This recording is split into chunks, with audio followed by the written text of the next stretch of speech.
Hey guys, it's Rachel here with Senza Tempo Cane Corso. I've got the babies here, and I've got some good news and I've got some bad news. So, all the puppies are fine. The bad news is that Midnight, unfortunately, she had an episode during her heat that basically disqualified her from being able to be used in our program. She had a very high, so like a lot of times when females will go into heat for the first time, they'll have a really hard heat and they'll have like a hard reaction to it, and different reactions. First heats can just be kind of funky.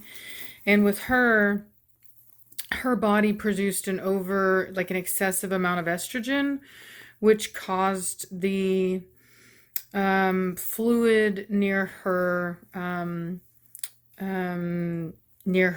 vulva to expand in what we call a condition that is known as hyperplasia. And I talked with at least four other breeders about it, and there was different schools of thought. Two of the breeders said just wait 6 months, and if she does it again, then don't breed her, and if she doesn't, then continue to then use her. Another woman had like 5 females have it. She's been breeding for a long time, and it's actually a very common thing. Unfortunately, it's not considered to be genetic, but it is common in certain breeds. So brachycephalic dogs tend to have it more often. So anything with a shorter muzzle tends to get it. And so, so anyway, there is a surgery you can do, and there are people that have had success with that, and so there's a lot of people that still breed it. But I have a basic kind of a rule that I use to help me in situations like this, which is basically that regardless of whether something is genetic or not, if the dog wouldn't be able to procreate in the wild on its own, aside from like just a general, like sometimes dogs have a hard time with the actual act, and so sometimes they need a little help in that area, but that's not something that, like what I'm talking about. This hyperplasia prevents the actual act from happening. It actually creates a physical barrier to the male. So without surgery, she wouldn't ever be able to. And so I thought long and hard about it. I as you guys know, I talked about it yesterday, and I took some time, and it kept wearing on my mind, even though some people had told me just wait it out. There's another breeder that said that he's had dogs that have had it and then never had it again, and he bred them and they were perfectly fine and everything was fine. And then he's had other females that it wasn't. And I'm a small program. I don't have like a lot of space for a lot of dogs, and I I don't know why, but I just don't feel comfortable with it. I would much rather just work with the animals that are easy keepers, if that makes sense. And I just don't want to take any, even though, like I said, I can't find anything that says it is genetic. There are people that speculate about it being genetic, but there is no evidence to that. And a lot of people say it's just breed specific, which is, I think, why so many people still breed it, even whenever they do see it. But me personally, I always like to play it safe. You guys know that about me. And so I'm not going to. And so there are 3 people that have a deposit on her breeding. We thought it was going to be fine. She's been health tested, but unfortunately it didn't work out. So they will have the option to move to a velocity breeding or a blondie breeding or a future breeding with any of our other dogs that they may be interested in. But it's not an exact science, especially if you're trying to do it the right way. And I am. So that's the bad news. I am having her spayed on Friday. I'm going to check with a couple of my family members to see if maybe they want to keep her. That way I can still have her close to me because unfortunately I don't have the space to keep another dog as a pet. Like it's just not a luxury that I can have right now.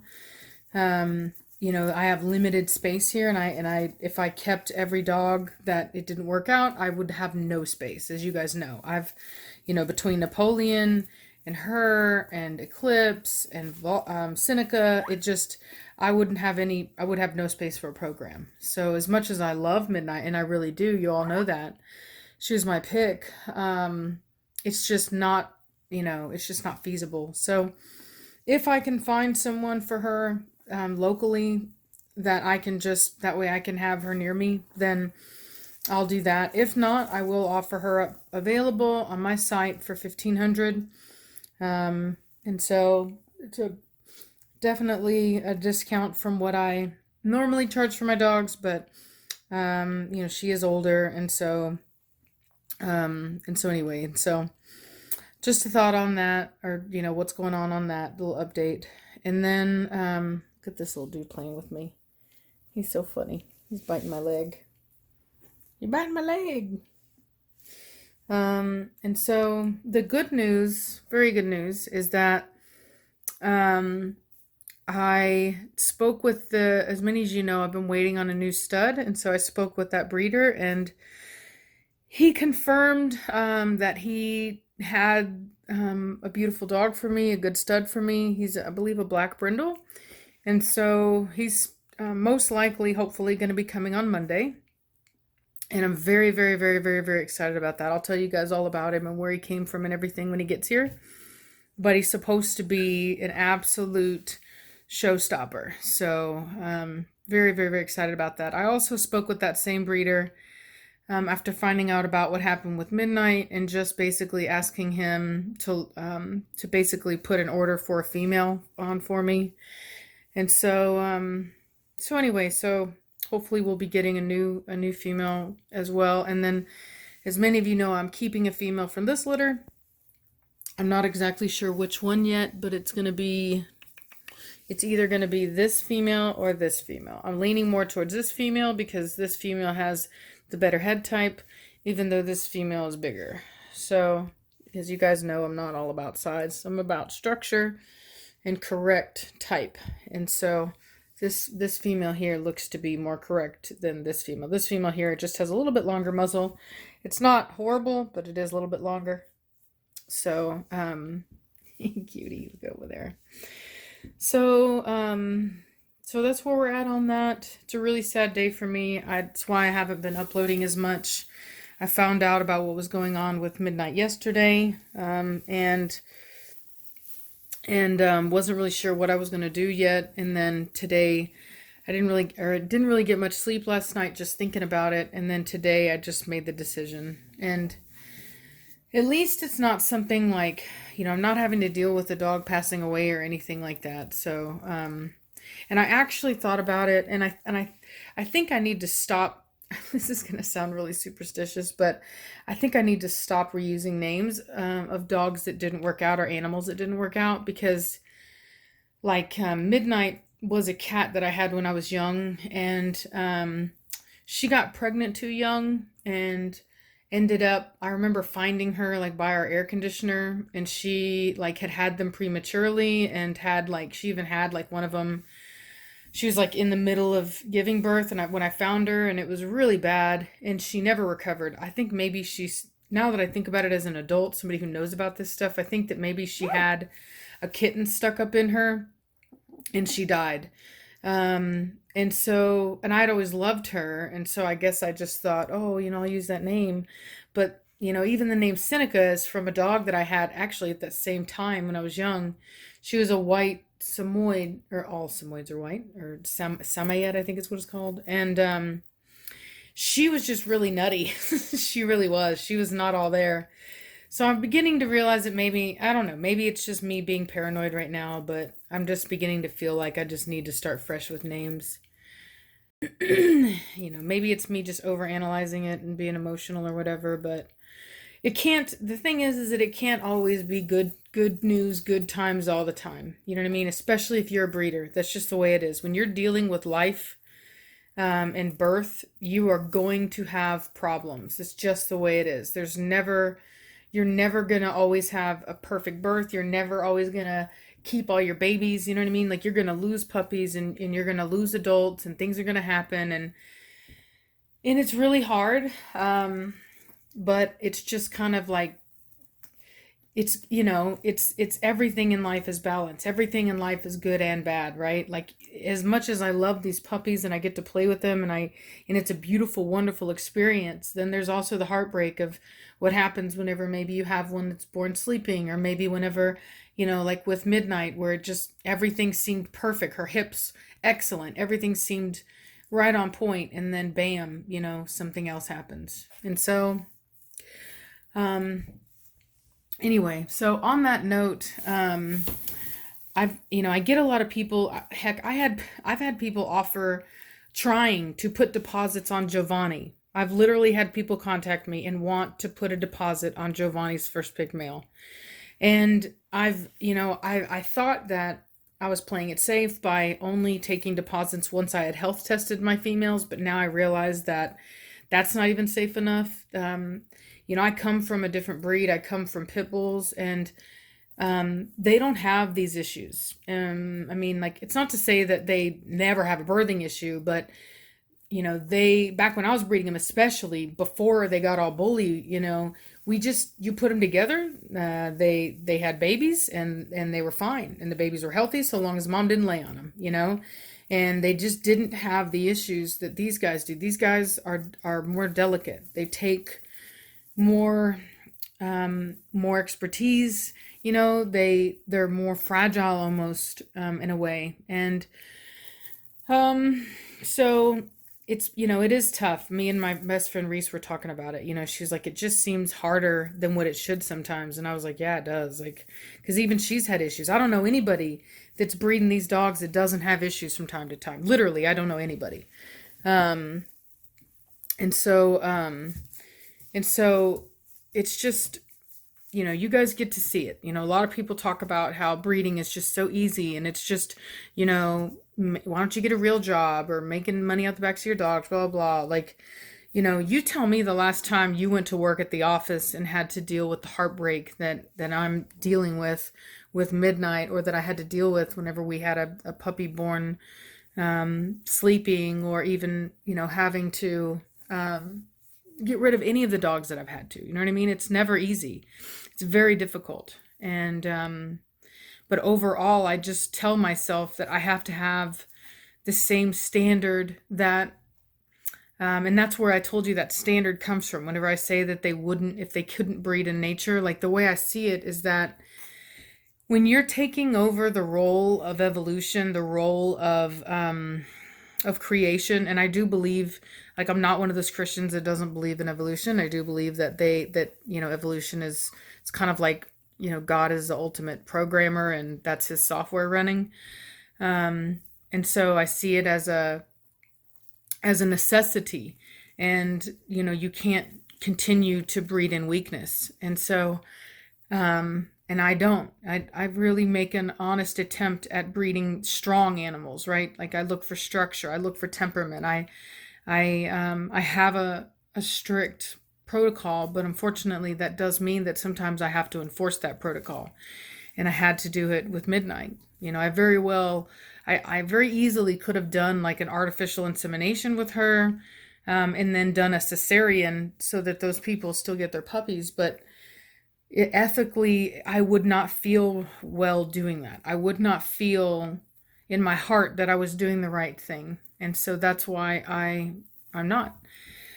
And it sucks. It really sucks. I love Midnight. She's gorgeous. There's so much right about her, and yet here we are. So, I hope that this be a lesson for everyone watching. The realities of this, and and you get to share the good times and the hard times. And as I was thinking to myself today, like when I was playing with Giovanni, and it's like, the Lord giveth, the Lord taketh. And And I just think that's the way life is. Life is full of ups and downs and lessons, and it's important. I tried to look at the positive. Like, yes, this happened, but on top of that, just coincidentally, this is the one time that the first pig female deposit ended up not working out, and then I was able to keep this first pig female. And on top of that, it's the one time that they've had 5 females, so I'm getting to see the best genetics they have to offer. So I try to look at the positive. I try to look at the blessing, and I try to have faith that what is supposed to happen is happening, and I believe that. And I'm having faith in that, and I know that Midnight will have an excellent home, and she'll be very happy. Um, and so so anyway, so that's, like I said, the good and the bad news.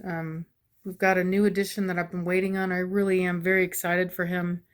I've got Giovanni. I've got another pup that's going to be born soon, probably around the end of the week, that I get a puppy from, either a male or female, out of that litter with, in fact, oh, I can't believe I forgot that. I was supposed to advertise that litter, and I've just been so spaced out with everything going on. I haven't had the ability, but the litter that I bred Preacher with, this female I bred Preacher with, that the litter I'm getting that first pick puppy out of, um, is due at the end of the week, and they are accepting deposits uh, for the rest of the spots. I don't know how many puppies she's gonna have, but it looks like a lot. So, so anyway, so things are going, things are good, and this is just part of it. And I'm trying to just kind of be prepared, and just as I go forward, adapting and learning from my mistakes. And like I said, the deposit thing is in my eyes a mistake. So I know I've had a lot of applications, and um, I just want everyone to be aware that I'm not taking applications anymore until I am at the point where we know we have a litter confirmed. It's going to be something like that. So, or if the only way I will do anything more than that is once I've already bred a female like Cashmere, and I know they can produce, I know it's not a problem. And even then, I'm only going to take limited deposits. I'm not going to do like what I've been doing, which is just, taking the same for the last litter. I'm just going to play it safe. And I hope that everyone can respect that and just keep an eye on what's going on, and just understand that this is not, a perfect science, and things happen beyond my control, beyond the dog's control, and that we're all just trying to do our best to produce the healthiest puppies possible. And just, I appreciate all of your patience in achieving that, and understanding that I can't cut corners, and I can't take risks like that. You know what I mean? I don't want to risk breeding her and then something happening. Like, there's risks involved. Like, she could have a complete prolapse. It's just not right to me. Ethically, it's just not right to me. So I'm trying to breed healthy animals. It doesn't make sense to breed an animal that isn't healthy enough to breed on its own. And that's just the way I see it. So anyway, sorry for the late video. I had a really hard time making this. Very hard time. I'm so tired. I'm exhausted. And it just really took it out of me. So anyway, I'm gonna let y'all go. And I hope you guys have a good night, and I will talk at you later. Bye.